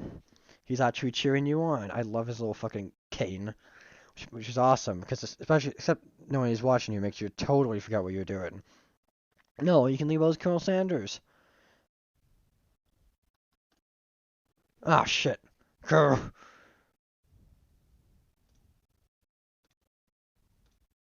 Shouldn't you be focused on this challenge? You're failing behind. What does this have to do with crafting spectacularly fried chicken and delicate baked biscuits? Woof woof. Am I gonna lose? Because you're really struggling to keep up. Next situation over. Ashley has already begun pointing elements of her dish. It's colorful and complex. To make up time, you toss your biscuit dough in a stand mixer as you do the crowd gasps. Yikes! Zips! I know, you love there's nothing more than seeing a fellow appliance utilized in the kitchen, but sometimes it means sacrificing the personal touch. Wah. You might not have any hands, but Bew Bew does, and a good chef needs to be touching the dough when to get it properly mixed. There's an easy way and a hard way. You don't get far by going the easy way. You hear everyone talking, you realize how serious your error was. Oh God, you immediately shove your hand into the mixer, rescue dough before it's overmixed. Bew Bew, no! But you're not fast enough, your hand gets stuck. It's immediately crushed by the quick spinning beater, so there's no way you'll be able to use that hand for the rest of the match. Colonel Sanders shakes his head in shame. But you often find the easy way can often turn out much, much more difficult. Everyone stop what you're doing. This battle is over. It can't be. I was so close to finishing my dish. Sweetheart, look at your hand. You simply can't go on. Oh, that's too bad. And here I am with a computed dish. Ready to serve. Sure, that makes me a winner by default. No, no, wouldn't be fair to compare the two on account of Bew Bew's injury. You see Sprinkle begin to lick his doggy chops as he locks onto the dish. But I suppose you should at least tell us what you prepared. Well, because I'm the sweetest, I skip straight to dessert. Under this white chocolate dome, you'll find an array of delights, taking you on a journey of flavor that tastes good and tells a story of excellence. I was going to ask Bew Bew to do the honor, but since you're injured, I'm afraid that pouring this cream of delicate hot sauce might be too difficult. Colonel Sanders, if you wouldn't mind lending me a strong, steady hand, give me a second. Oh my God, my voice. Colonel Sanders pours the hot chocolate on top of the dome, causing it to melt away, revealing the ingredients hidden within. Inside, you'll find a delicate fries cheese crook upon a slice of honeycomb, ice cream 2 ways, tender nougat, and pearls of blueberry jelly. Colonel Sanders seems impressed, intrigued, but perhaps not impressed, as he dips his finger in chocolate sauce. Simplicity isn't your song suit, is it, Ashley? Oh, you. As he places the sauce-covered finger to his lip, Ashley leans over and whispers something in his ear. A dash of sauce sticks to his mustache. Internalize, don't embarrass yourself. Your rage burns so intensely with your eyes that they burst into flames. The flames cut your eyebrows. What? That they fall off your face mean that people will have a hard time understanding your emotions for the rest of the semester, perhaps forever. Embarrassed and ashamed by your performance, not to mention your crispy fried brow, you run for the quad to be alone. Yo, what the fuck? The beautiful weather feels like an insult. Inside of you, a storm rages. It's Colonel Sanders. He's probably here to tell you that he and Asher are in love and decided to get married. And he won't even ask you to cater to the wedding. Because you're a terrible chef and an awful person. Try to hide from him, but he approaches you directly. I know you're hurting right now. Not just from the devastating loss, but from that run-in with the mixer and that small fire. We should get that chest checked out. I'm fine. Can't you just leave me alone? I'm a loser. I'm not trying to fill your fire. Ooh. I'm not. Not to fill your fire. I'm not trying to fill your fire. I'll never be a master chef. Failure is part of life. Not just for you. Howdy. Failure is part of life. Not just for you, but for all of us. Do you think I've never failed at anything before? That's exactly what I think. Well then, think again. I wasn't always the man you see before you, enrolled in culinary school, incredibly handsome, successful, and motivated. Well, handsome, sure. I was born that way. But we walked each other's path. I walked another path and arrived at dead ends. I was passionate about life, but I failed as an obstetrician. I was passionate about justice, but I failed as a lawyer. Oh, fuck! I was passionate about livestock, but I even failed as a mule handler. That one was especially humiliating. Mules can be so cruel. I didn't know. People see my delicate ribbon tie and well-kept beard and assume that I've got it all together, which is true now. But it hasn't always been that way. Sounds like this guy could really use a hug. I resolved that I was going to amount to something. No amount of hours, labor, or money would deter me from the best I had to give. As Colonel Sanders changes focus, you see something ignite inside of him. A burning passion.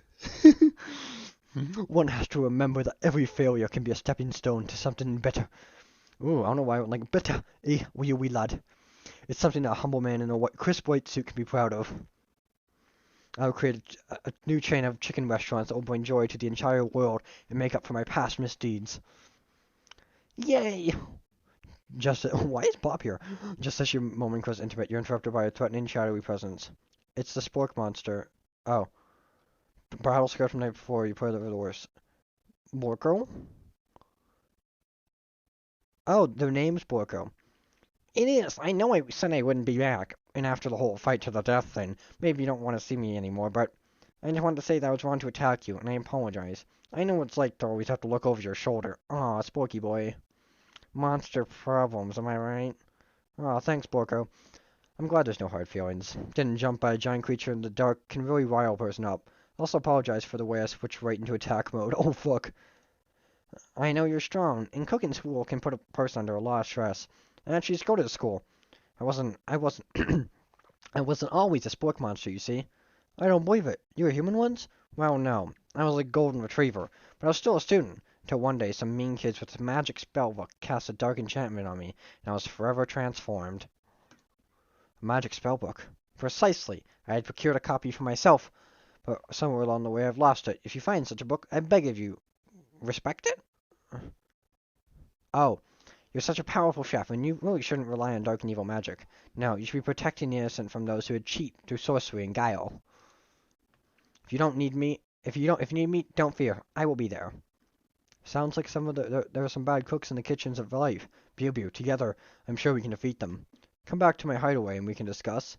A personal invite. You can't imagine what Colonel Sanders' home must be like, but it sounds like you're about to find out. Ooh. Is that? Oh my God, it's him as a kid. He's a fucking. Step inside Sanders' home, surrounded by his things. You start to feel a special bond with him. Is that an urn? It looks like you live in such an exciting place, Colonel Sanders. Wee.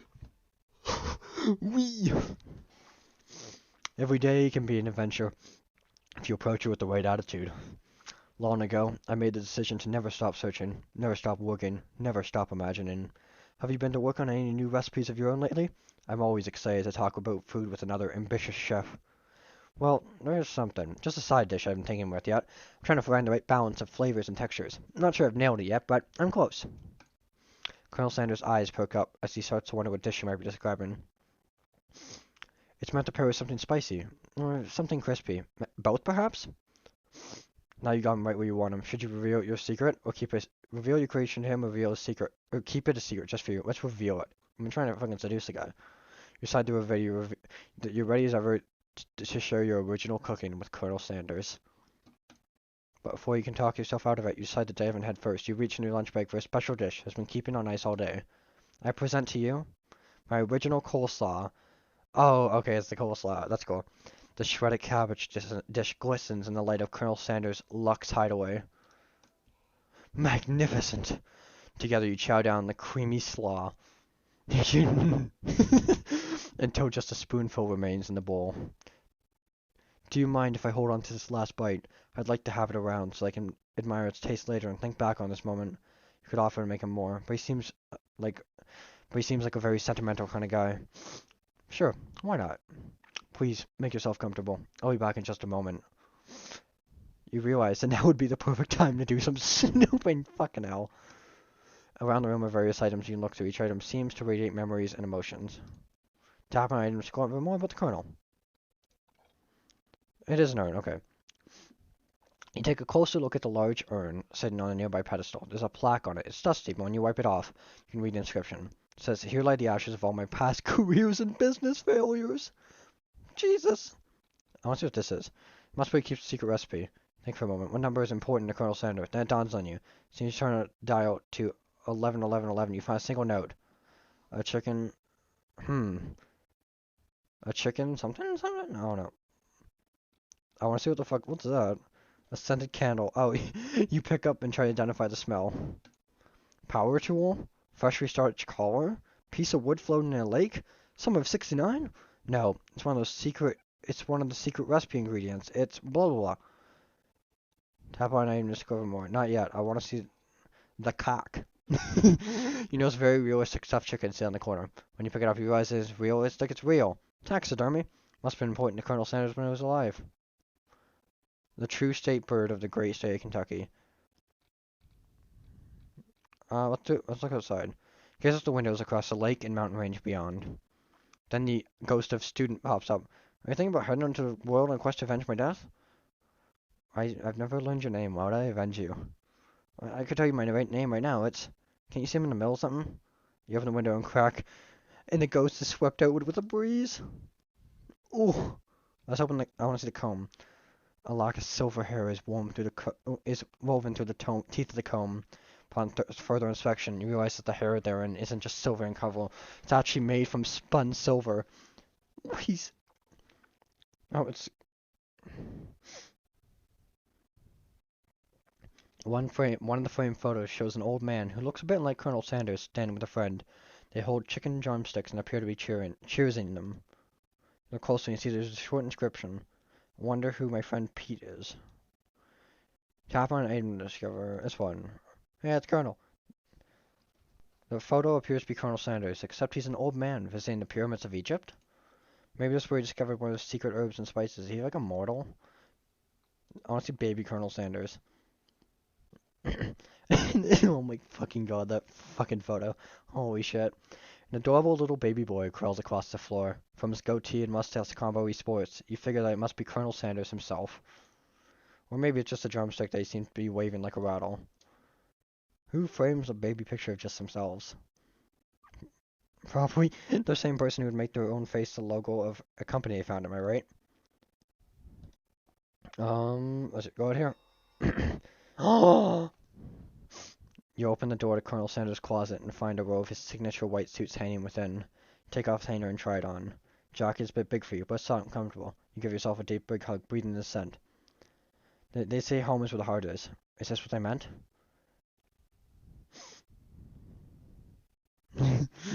Before you can look any further, you hear Colonel Sanders returning. He has a new dish he's been working on. He wants you to taste it. Try to act casual before you ask why you're wearing his jacket. I don't usually load those out, but I must say, it does look good on you. Oh crap, the jacket.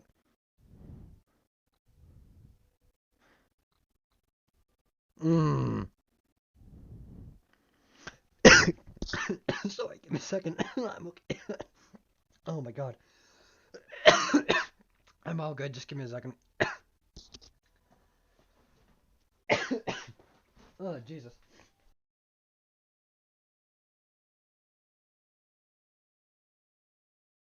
There you go. Now you can. Hi. Sorry, I had to turn on the fan. And also stop coughing for a second, because, oh boy, that was fucking bad. Alright, you know what? We might as well. Let's do it. Let's fess up. Whoa, this isn't that kind of game. I'll do blame me for trying, but still. Game over. Shit! Aw, don't tell me I've got to skip day 2.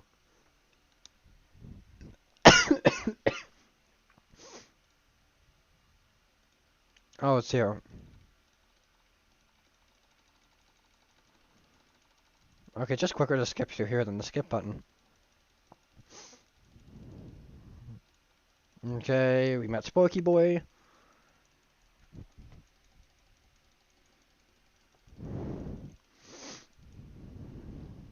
Reveal it.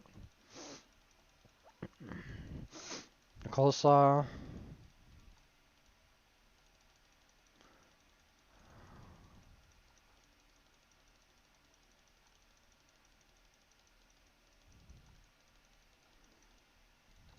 Let's go through all these.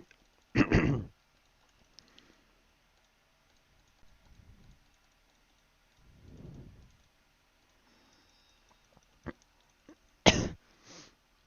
tell him you're cold. Oh, I'm sorry, I didn't mean to intrude. I just got a little cold and thought this might warm me up. Colonel Sanders smiles and scoots closer to the fire voice. It's warm by the fire. Why don't you come a little closer? Ooh. Suddenly, everything feels like it's moving too fast. Hell yeah, it does. Final exams tomorrow, and you should be thinking about what you're going to cook. I should be home studying. Overwhelmed, you take off your jacket and run for the door.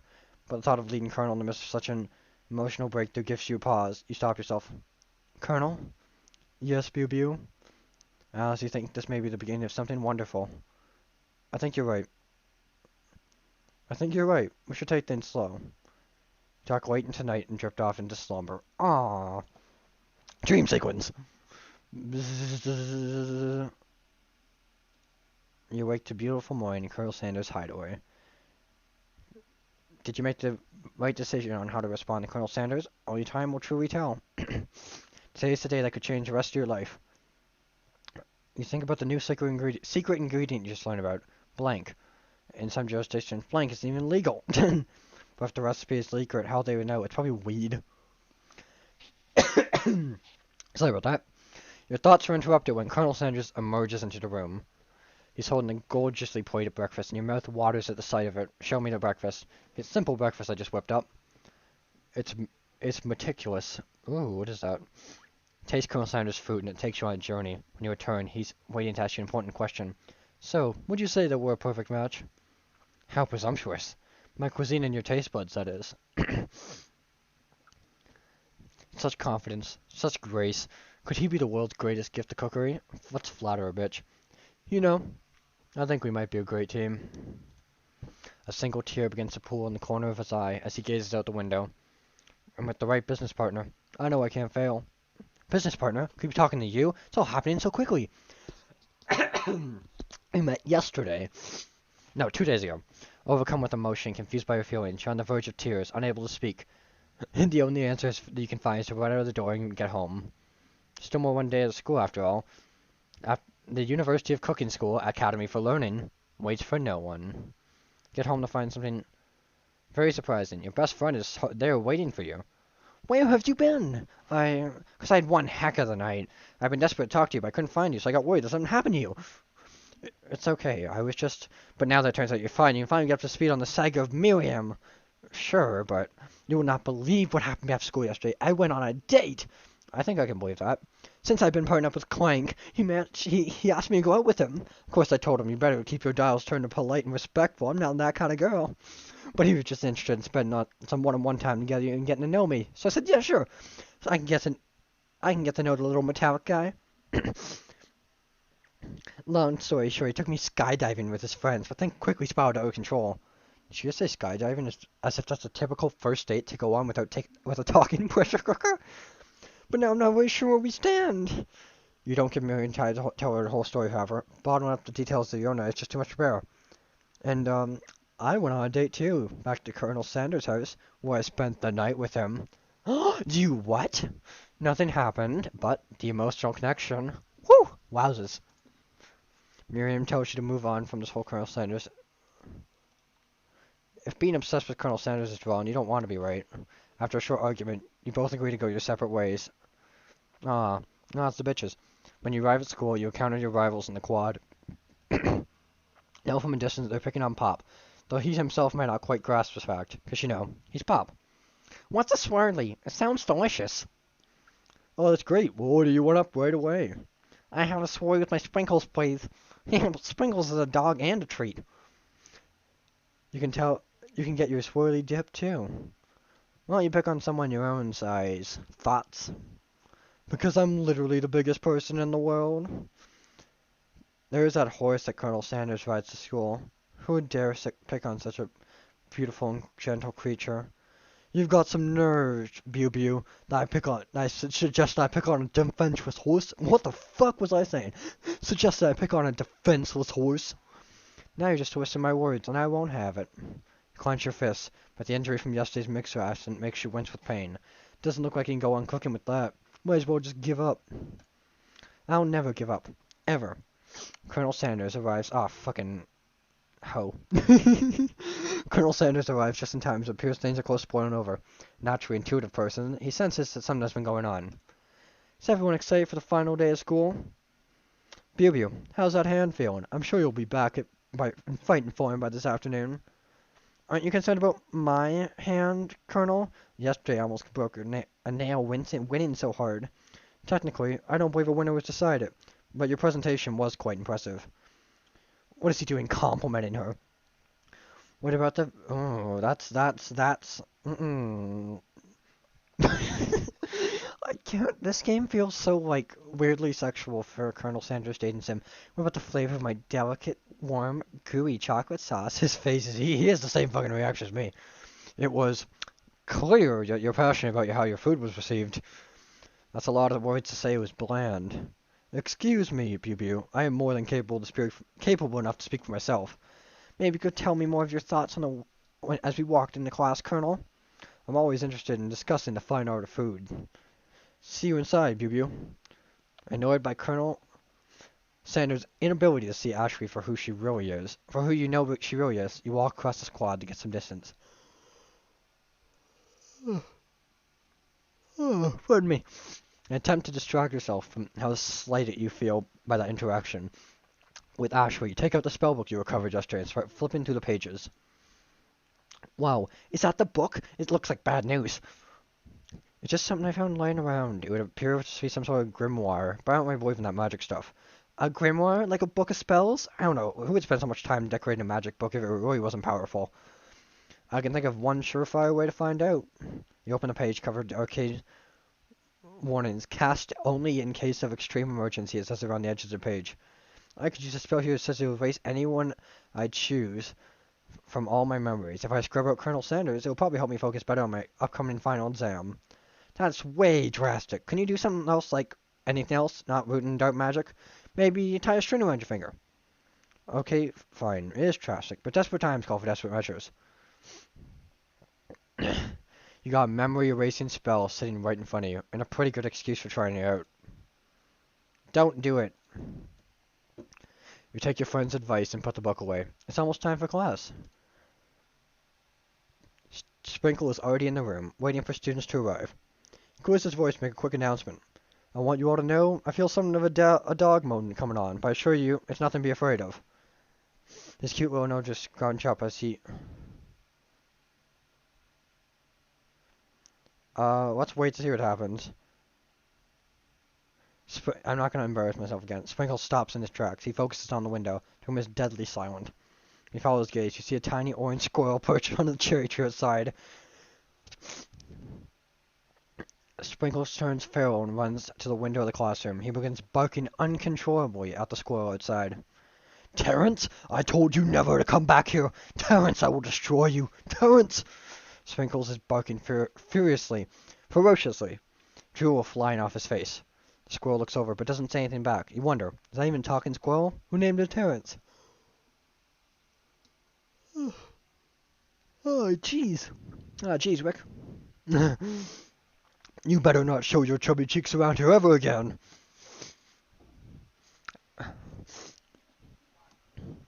After Sprinkles is satisfied that his presence has been felt not by not only Terence, but by any other squirrel in hearing distance, he returns to his professorial tone. I apologize for the outburst. This actually brings me to an important point. Thank you, Boo-Boo, for reminding me to dole out this indispensable bit of wisdom. You see, but before you can go any further, Miriam's love drama spills out over into the class. Sprinkle is interrupted by words and sparks coming from the back of the room.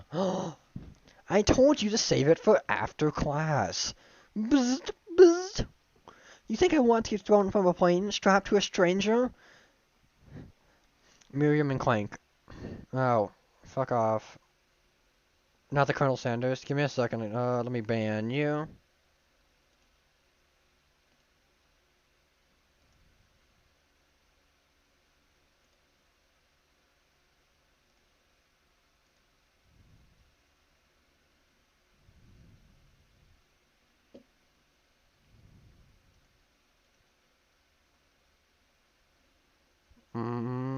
Let's see. Yeah, welcome, Max. Welcome to this stream. So yes, you're continuing this. It is the Colonel Sanders. It's a good day. But no, you had to show off your cool friends Jeff and Joan, J and J forever. Watch us form a triangle in midair as we descend. Triangles are the strongest shape, don't you know? Bzz, bzz. Yeah, well that doesn't make a great date. Bzz, Then take Jeff and Joan with you. You can hold hands as you pedal down the mountain or a cliff, or off a cliff for all I care. Jesus. Beep. Clank begins to shut. Actually, I'm gonna do something quickly, just because I want to make sure that some assholes don't allow links to be posted again. Block hyperlinks. Boop. There we go. Sorry, folks. Can't put more hyperlinks. Oh well. Steam pours out of the gaps in his panels, and then a loud ding stops him in his tracks. Beep. Buzzed. No amount of seasoning is gonna make me want to eat that, Clank. Clank burps out oh Jesus. A completely deep-fried sneaker. Considering that he himself has wheels, not feet, it's not entirely clear where it came from. In terms of deep-fried footwear, I guess it looks okay. I say deep-fried, as well say deep-fried. I hope it's a deep-fried. Clank slowly rolls around the room to be alone with his shoe. Everyone tries to pretend like they didn't see that entire thing go down. Nothing like a loud public breakup to cast a pall over the final day of school. Well, that was unfortunate. But we mustn't be distracted from what lies ahead. The final competition showdown exam. I'm still working on the title, but you get it. Test time approaches. See you all in the arena. Before you can think about your upcoming competition, there's a very beautiful soul nearby that needs in need of a pep talk. Hey, Miriam, are you okay? Oh, Jesus. Okay, I'm so mad I could smash a tiny mug, spilling several droplets of hot cocoa all over the floor. How could he embarrass me in front of class like that, in front of everyone? Your tiny cocoa is a delicious treasure, so you know this breakup is no joke. Even if the sources of his frustration is a silly boy. I know that you know this, but I'm gonna say it out loud. You don't need anyone. Me and you were on a cruise through this final test and hit the carpool lane in Success City.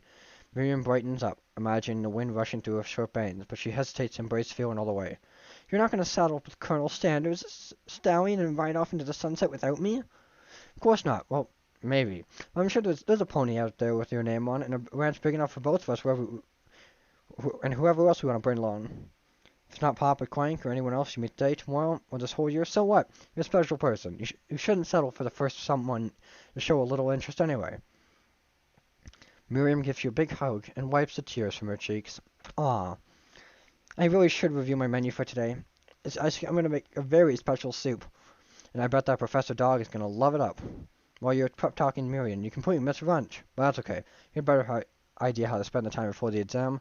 Decide to head to the arena early to practice a dish. This is it, the location of your final challenge. A test of will, a test of courage, a test of talent. A chance to beat the pants off of Van, the supposed man, and his evil counterpart, Ashley.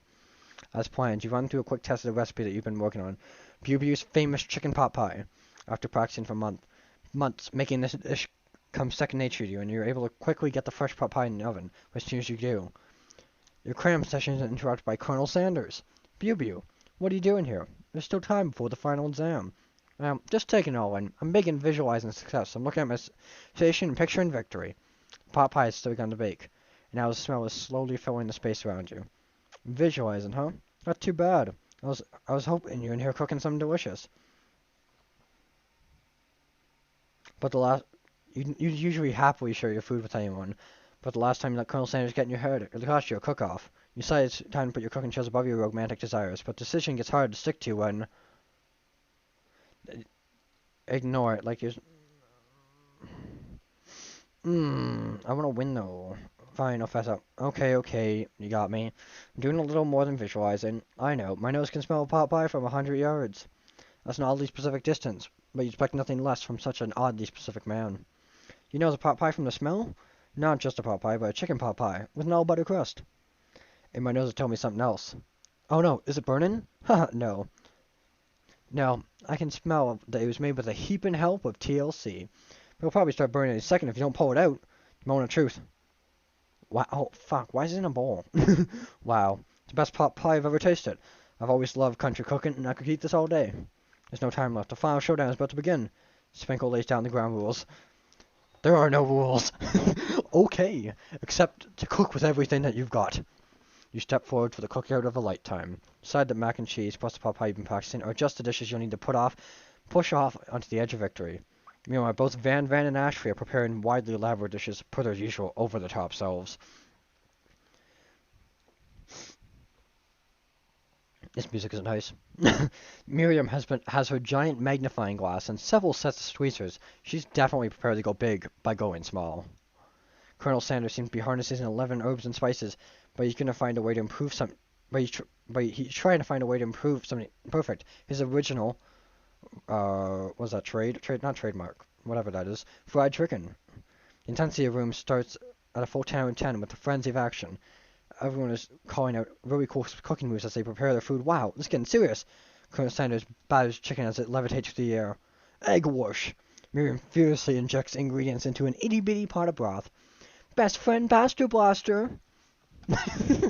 Van flexes his pectorals as he chops open the sea urchin. Let's rock and roid. Ashley scoops her pastries off the tray with lightning speed. Shallow personality spatula. Even Clank gets in on it. By pressure point chicken cooking technique. Wait, when did Clank learn how to speak English? It's the singularity, as was foretold. We mustn't let it happen, or the appliance uprising will take us all. Self-destruct. What? What the fuck? Van quickly unplugs Clank and rolls him out the back door of the arena. She frankly prepared her dish. She knows Ashley has her spell book out. She can use some dark magic to turn the tide. Gotta book it your own. You're desperate not to see her win another battle. You should take the moment to fight magic with magic, even if it's almost certainly evil magic. Do it the hard way. We're real cooks. Who needs magic when you have passion? I'm gonna do this the hard way. Colonel Sanders seems that you've chosen to win on your own terms, and he gives you a subtle wink from across the room. I believe in you, Bew. Miriam knows this too. And I've always believed in you, Bew, since we were little kids, 'cause I'm your best friend forever. You turn and notice Miriam at your station, cheering for you. Miriam, what about your dish? If you're cheering, who's cooking? Tiny food, short cook time. I'm actually already done, so I figured I'd help you. Well, that's sweet, but Miriam tosses a handful of spices directly into your boiling noodles. It's a secret ingredient. Uh-oh. Uh-oh. However, she doesn't know that you lied and the ingredient was made up. And where in the world did she get the eye of Newt from? The boiling pot explodes, sending Miriam flying backwards. The watery noodles begin to swirl in the air, bubbling into a dark cloud that thickens and congeals before your very eyes. It's his eyes, Steve, the spork monster. Steve? Wait, what happened to Borko? You're not here to battle me, are you? We are spork monsters are many. We spork monsters are many. I think Borko had the day off, but you can conjure Steve, and I hate to do battle, so you're doing alright. Hey, you're in the middle of a school competition. And it's better than TV. You crazy kids and your culinary school skills really impress me. Mind if I hang out? I'm sorry, Steve, but I'm kind of in the middle of something. Do you mind? Steve, the spork monster, doesn't know that you got the grimoire stashed from your cooking station. I see what you're up to. Crisscross some magical items and actually summon me, huh? Huh, you guessed it, sorta. If you're here, would you mind tossing some fresh noodles in a pot of salted water? I'd love to. I've always wanted to be a top stock, actually. You know, I was just a little spork pup back in the old country. You can feel Spork Monster whining to tell a very long tale and involved story. You don't know exactly where it came from, but it seems like it's probably lonely there. Actually, you know what? Maybe you should watch from the stands. I really need to focus on this competition. I understand. It's kind of the time in mod school and I've fallen asleep. Oh, God. Tosses steers towards Steve and he takes the hint. Never mind, I'll talk to you later. Good luck. Having this... No. This is fucking inspiring music. We're gonna fucking do this, chat. We're gonna summon the power to do it ourselves. I can do this. I have whatever it takes. I came here to win. Your hair turns from mac and cheese orange as culinary energy flows through your body. My heart is pure. My hands are steady. My taste buds have been preparing their entire lives for... Yes, Bubu, you are the chosen one. You will avenge me. The power you've been summoned immediately fades back out. You're interrupting my inspiring monologue. Sorry. My heart is pure. My hands are steady.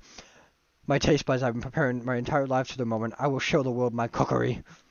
You begin to levitate off the ground. Energy courses through your body. You know what? This power you can... You know that with this power you can do anything. Especially turn back time. Which is super useful. Because while you were powering up, your chicken pot pie overcooked in the oven and can't be served. But don't worry, BB. We have suffered some setbacks, but not always lost. Impressed with your fortitude, Colonel Sanders decides that you have earned his support. I've been watching you today. I must say, I'm truly impressed. You've been thinking on your feet and rolling with the punches. He steps towards your station and stands right beside you. I'm here to help. All you've managed to make is mac and cheese. The time is almost up, so you're going to need it. But Colonel Sanders, what about the test? What will happen to you? What about the rules? Following the rules has never really been my thing. I follow my heart. What a guy. Also, I gotta turn this down. There we go. Colonel Sanders unfolds a delicate white towel revealed the most delicious fried chicken tenders you've ever laid your eyes on. Besides, some unexpected combinations can have some surprising effects that surpass their individual efforts. Are you suggesting we combine forces? We can form the perfect food union. Time's up, students. With time expired, it's the moment everyone's waiting for. You must now prepare to present your dishes. As a handful of students stands tall, but the class seems incomplete. It seems we're missing some students. Pop, clank, from off screen. You hear the pure and innocent giggle that can only come from one student. I'm flying. Sounds like it's coming from the broom closet over there. Miriam, would you mind? Inside the closet, you see Pop, hanging on a broom hook by the elastic of his underpants. Pop, get down from there right now. Let me guess. Did Van have something to do with this? When someone asked for a wedgie, who am I to refuse? I thought a wedgie was a salad. Looks like Pop is eliminated from the challenge, seeing how he didn't cook anything. I can't feel my legs. May I be excused? Sure. You kids and your pranks. Must say, not the worst prank in UCSAL history, but not exactly yearbook material. Wait a second, prank, clank. Where'd that pressure cooker roll off to? You wait to hear a signature word beep and other, onomatopoeia, but there's none. Somehow you must have gotten unplugged, I guess. We'll have to figure that out later. That leaves only 4 remaining students. Please, collect your final projects.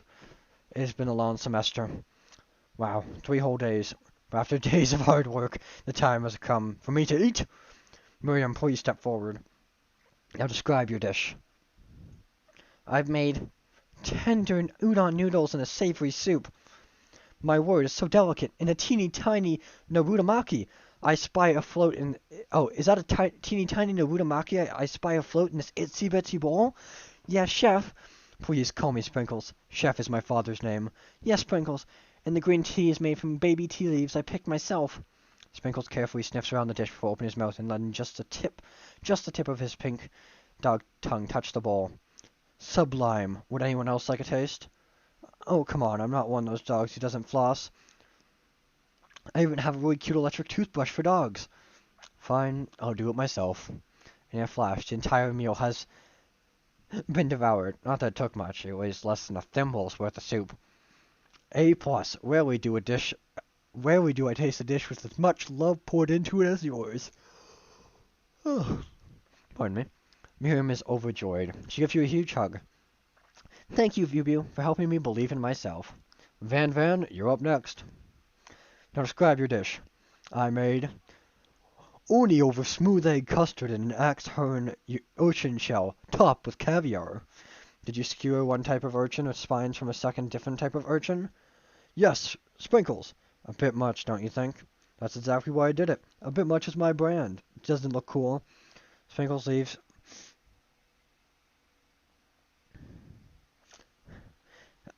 in the Smith sniff the uni, but he can't get his nose close on account of all the spikes. He begins to paw erratically, causing his custard to slosh around. Woof, woof! Please be gentle with my cuisine! Ugh. Finally, Sprinkles goes all in, tongue first, but he can't pass all the needle. He reels back as his tongue is poked and prodded. Youch! My tongue! The professor appears to be having an allergic reaction to the sting. I can't eat this. It keeps poking my tongue. Disqualified. A stunning turn of events. Who would have thought that serving food in a bowl made of needles could make it difficult to eat? Dejected, Van does not go gentle into the night. Disqualified? For glamour? Don't discount simplicity. This isn't the last you've heard of me. Before forcing us to endure his swallowed tongue for another moment, Sprinkles graciously laps a bowl of milk. Yeah, I know. I'm a dog and I drink milk. Get over it. Sometimes it helps calm my agitated tongue. Next student, Ashley, it's time to step up. Now describe your dish. I made orange blossom Turkish delight in a light rose water syrup topped with French meringue and connected by sugar glass. That actually doesn't sound too bad. Indeed, it's quite delightful. However, I'd ask you to please refrain from eating it or attempting to taste it in any way. It's very fragile and meant to be a display piece. Don't eat... Sorry, my fucking throat. Don't eat the food at a cooking school? Get toast in your ears or something, Beauty. I told you, it's a display piece. Asher, I must say, it is beautiful. However, this is a cooking competition. At a cooking school. Yeah, which is why I cooked it, and I did an extremely good job cooking it, too. I didn't realize we were having an eating exam. If I wanted to be judged on eating, I'd go to the College of Eating, School for the Hungry. I suppose you could smell it if you absolutely insisted, but don't breathe too hard. You might disrupt the sugar spiral. The food cannot be eaten, it cannot be judged. You're disqualified. Rage overtakes Ashley, and she finally cannot keep up with her two-faced routine up. You wouldn't know high-end cuisine if it cooked you up. And with that, Ashley storms off to rededicate herself to being the best, but this time without being shackled by trying to be fake nice and liked by everyone. This isn't the last you've heard of me, either. The class gets much smaller. I'll be teaching myself. You and Colonel Sanders, the final cook, step up together. Two chefs? What began as a bowl of delicious mac and cheese has become something else. He examines it closely, sniffing an eye in the bowl. I don't have a good feeling about this. From somewhere in the room, a literal drum roll plays. Just when I thought I'd seen everything in this kitchen, you give me this thing, and completely blown my ways. In my 49 dog years of life, I've never tasted anything so delicious and perfectly balanced. So delicious, in fact, that everyone passes this class. You pass, and you pass, and you get a pass. Everyone gathers around and partakes in the mac and cheese bowl. They all seem to transcend this reality into another dimension. You win! Together, you and Colonel Sanders have made a new menu item. The menu item is so impressive that even Van and Asher are drawn back by its magnificent fragrance. When they gaze upon your mac and cheese bowl, they admit that you are indeed an excellent chef. Sprinkles declares that you have passed. Everyone has passed. There are supposed to be more battles, but come on. How could they be better than this one? Now that the school year is complete and everyone has graduated, the students return for one last assignment to get their groove on. Also, I have my thumb on my throat because my vocal cord is just so awful. The cafeteria has been completely redecorated in order to serve as a site of the school's graduation dance. Compared to the massive high-tech cooking area, this humble decor seems downright cute and cozy. DJ Detog is in the house! Oh, woo, woo, woo. You knew that Sprinkles was a master chef, but also a world-renowned turntablist? Who says you can't teach an old dog new tricks? Van and Ashley tell everyone they've been committed themselves to righting the wrongs they did while they were villains. Van, I love their outfits, both of them. For a moment, you actually believe them. Not another haunting. No ghosts allowed on graduation. It's clearly written in the school's bylaws. I was never a ghost. It was a trick to get you to finally notice me. Oh, amusing. Now that everyone is together, it's a spook monster. He is totally mellowed out. Everyone, the spook monster is no more. From hell now, and I'd like to refer